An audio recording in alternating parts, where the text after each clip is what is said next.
Praise the Lord. Hi friends, how are you? Friends, இன்னைக்கு வாங்க உங்களுக்கு ஒரு அசத்தலான பூண்டு பொடி செஞ்சு காமிக்க போகிறேன். இதை இட்லி தோசைக்கு வச்சு சாப்பிட்டா ரொம்ப அருமையாக இருக்குங்க. வாங்க இப்போ எப்படி செய்யலான்னு பார்க்கலாம்.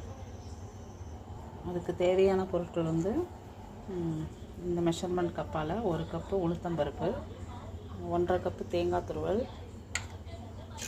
ஒரு 15 காஞ்ச மிளகாய், ஒரு 3-4 கொத்து கருவேப்பிலை, 100 கிராம் பூண்டு, 100 பூண்டு. அதை தோலை உரிச்சிட்டு மேல் தோலை உரிச்சிட்டு அதை நல்லா கழுவி க்ளீன் பண்ணி வச்சுருக்கேன். 1 ஸ்பூன் வந்து பெருங்காயப்பொடி. இந்த 100 கிராம் பூண்டையும் ஒரு மிக்சி ஜாரில் போட்டு 1-2 அப்படி உடச்சி எடுத்துக்கலாங்க.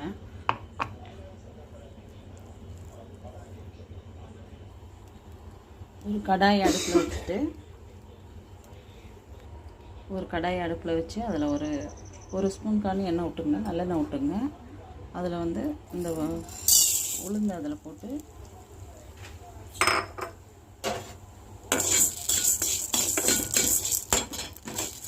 நல்லா பொன்னிறமாக வர வரைக்கும் வறுத்து எடுத்துக்கலாம்.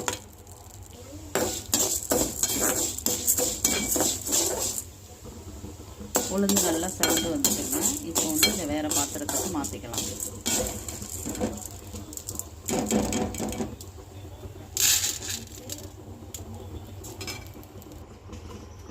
அதே கடாயில் இந்த 15 மிளகாயும் போட்டு நல்லா வறுத்து எடுத்துக்கலாம்.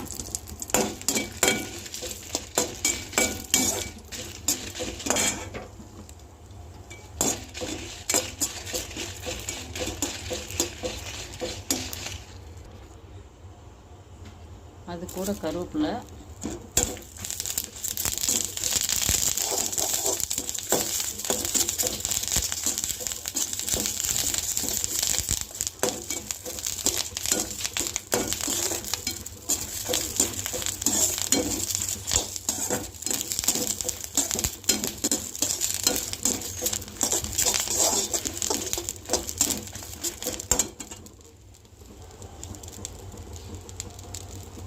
பெருங்காயத்தூள்,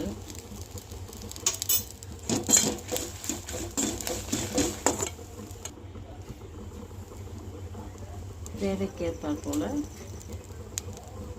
உப்பு போடணும்.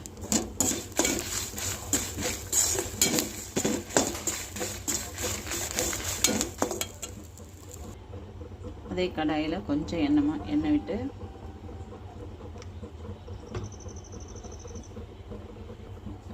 பூண்டு அதில் சேர்த்துக்கலாங்க. நல்லா பொன்னிறமாக வறுத்து எடுத்துக்கலாம். இதை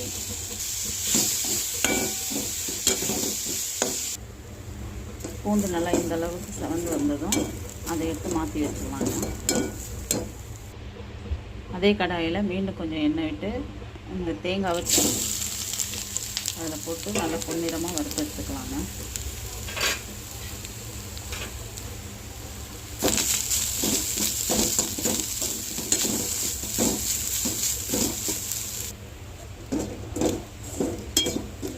பூண்டு வந்து நம்ம உடம்புக்கு வந்து ரொம்ப நல்லதுங்க. நம்ம உடம்புல உள்ள கெட்ட கொழுப்பெல்லாம் கரைச்சிடுங்க. அது வந்து நம்ம இந்த மாதிரி பொடியாக செஞ்சு சாப்பிடும்போது ரொம்ப சுவையாக இருக்குங்க. அவ்வளோதாங்க, தேங்காயும் நல்லா செவந்து வந்துடுச்சு. இப்போ இதை மாற்றிடலாம். இது எல்லாத்தையும் நல்லா வறுத்து எடுத்தாச்சுங்க. இதை வந்து நல்லா ஆற விட்டுட்டு ஒரு மிக்சி ஜாரில் மாற்றி நல்லா பொடியாக நுணுக்கி எடுத்துக்கலாங்க.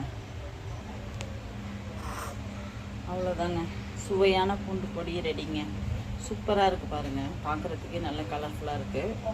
இதை இட்லி தோசைக்கெலாம் வச்சு நல்லெண்ணெய் ஊற்றி சாப்பிடும்போது ரொம்ப ரொம்ப நல்லதுங்க. சுவையாகவும் இருக்கும், உடம்புக்கு நல்ல ஹெல்த்தியாகவும் இருக்குங்க. சாப்பிட்டு பாருங்கள் ஃப்ரெண்ட்ஸ் எப்படி இருக்குன்னு. உங்களுக்கு இந்த சேனல் பிடிச்சிருந்தா லைக் பண்ணுங்கள், சப்ஸ்கிரைப் பண்ணுங்கள், கமெண்ட் பண்ணுங்கள்.